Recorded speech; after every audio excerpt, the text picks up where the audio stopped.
Good afternoon and welcome to the May Family Law Section Facebook Live Leadership Lessons with Chris Rumbold. Chris is a board-certified marital and family law attorney, a fellow of the American Academy of Matrimonial Lawyers, and the chair of the Family Law Section of the Florida Bar. He zealously advocates for his clients in court, and he promotes the benefits of simultaneously seeking amicable resolutions. He has been a truly outstanding leader, and this year has been extraordinary. So, Chris, May is Mental Health Month. Why did you prioritize mental health for family lawyers this year, and what work do you believe there is to be done to getting our profession mentally healthy? That's an incredible question. And I think, to my own experiences with myself and with my family, mental health is kind of ever present, even in the absence of like a diagnosable mental illness.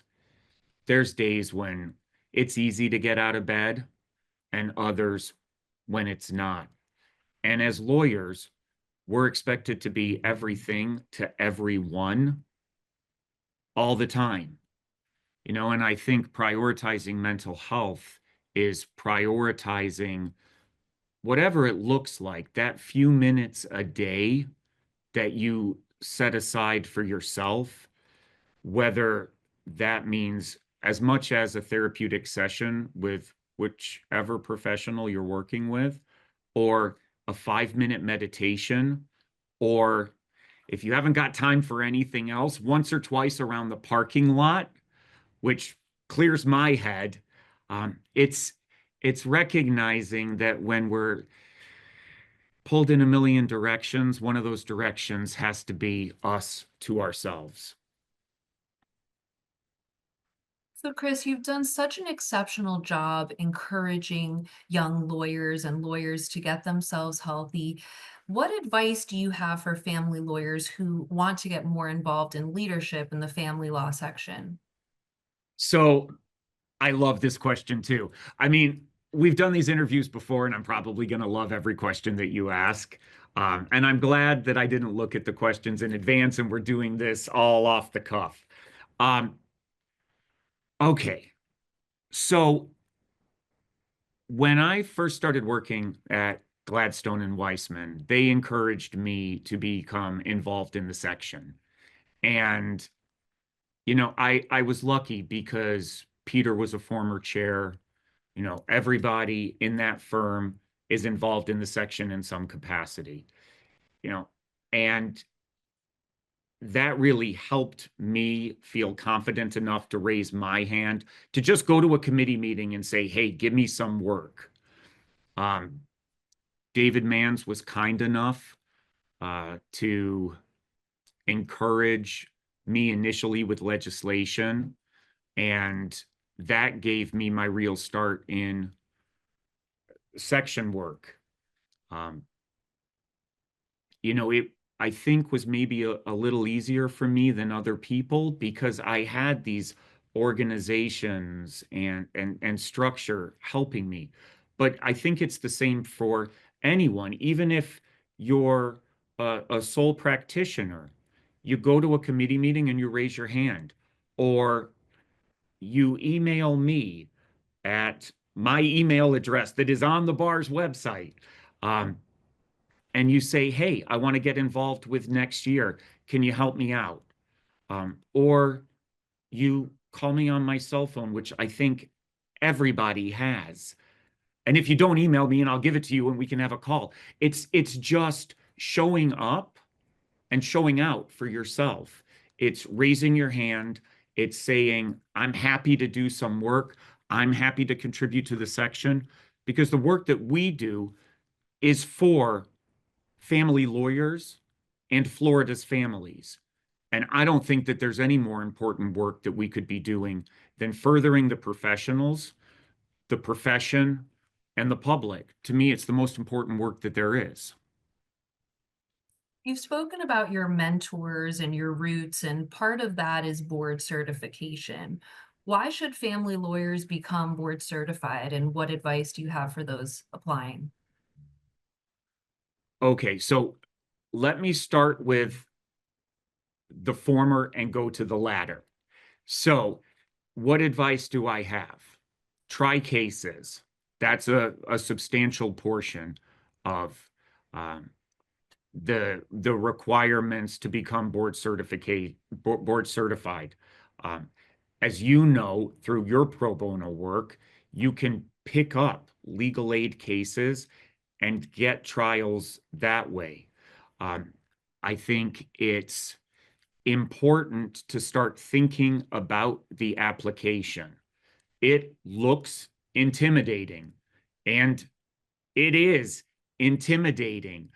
But if you don't know what you need, you're not going to know what to do. So download the application, have a look at it, talk to some other board certified attorneys, find out what the trial requirements are, the substantial involvement requirements, and then start reading. Part of what our profession mandates is that we stay abreast of changes in the law.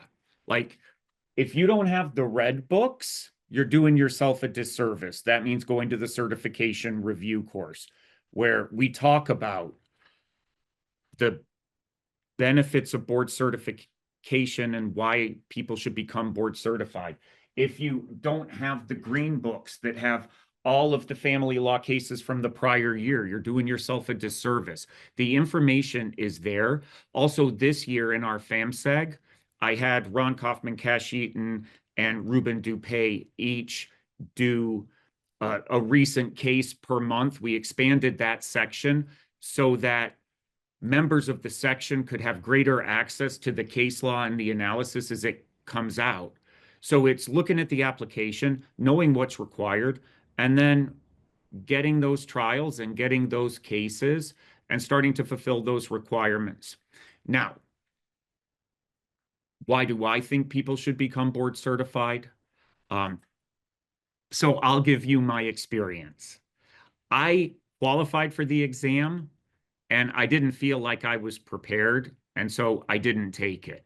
Now, the downside was it took me a couple years to get the trial requirements back to where I could apply again. So I applied for it, I sat for it. I came close because you can take a look at your exam but I didn't pass the first time. And I don't think I gave it 100%. That exam requires 100%. And it actually requires probably 150%. Um, I took it the second time and I did pass. Studying for that exam taught me what I think I might have forgotten in the past like 20 years of family law practice. And that is that every case is an examination question.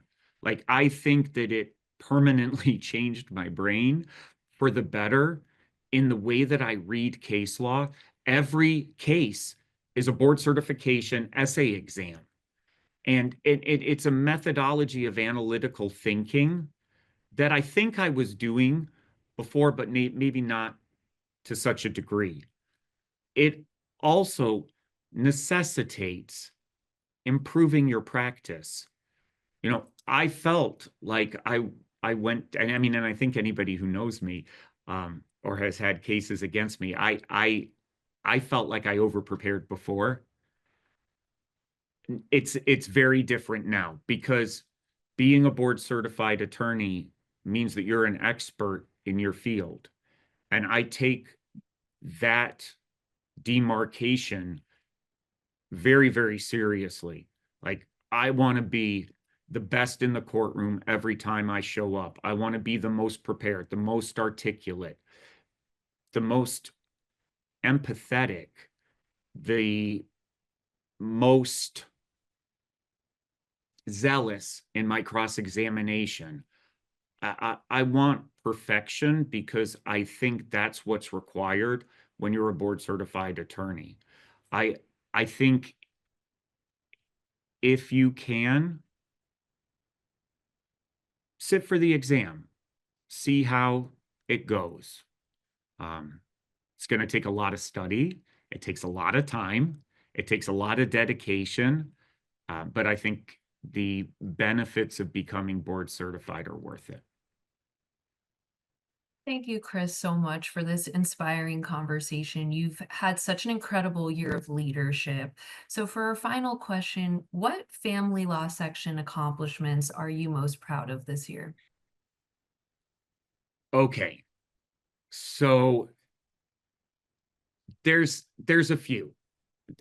I'm I'm incredibly proud that the family law section partnered with law schools this year to send students from every accredited law school to our marital and family law review course on a stipend provided by the family law section. That was something that we in the section have been talking about doing for years, and we did it this year. We also gave money to FFLA in order for there to be 4 spots at 4 legal services offices for 4 attorneys to have summer internships in family law. That to me is incredibly important, giving back to the legal services community. I think also just really trying to create an environment of kindness and compassion and empathy where everyone feels welcomed and appreciated and included.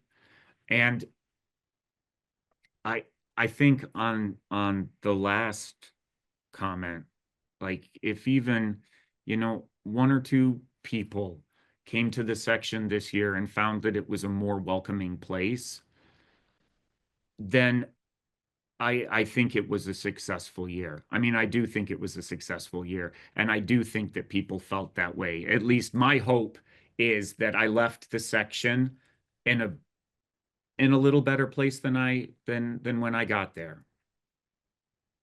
Yes, you really have. Thank you so much for an incredible year of leadership and for being here today. Thank you so much. And I want to give a shout out to you, Amber, because like the Facebook Lives, they're incredible.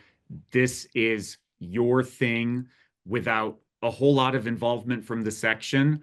And I mean, you do it on your own and you do a fantastic job.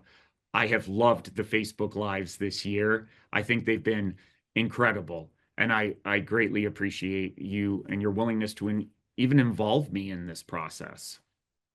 Thank you so much, Chris, for Thank saying you. it. It's been an absolute pleasure. Thank you so much, Amber. You be well.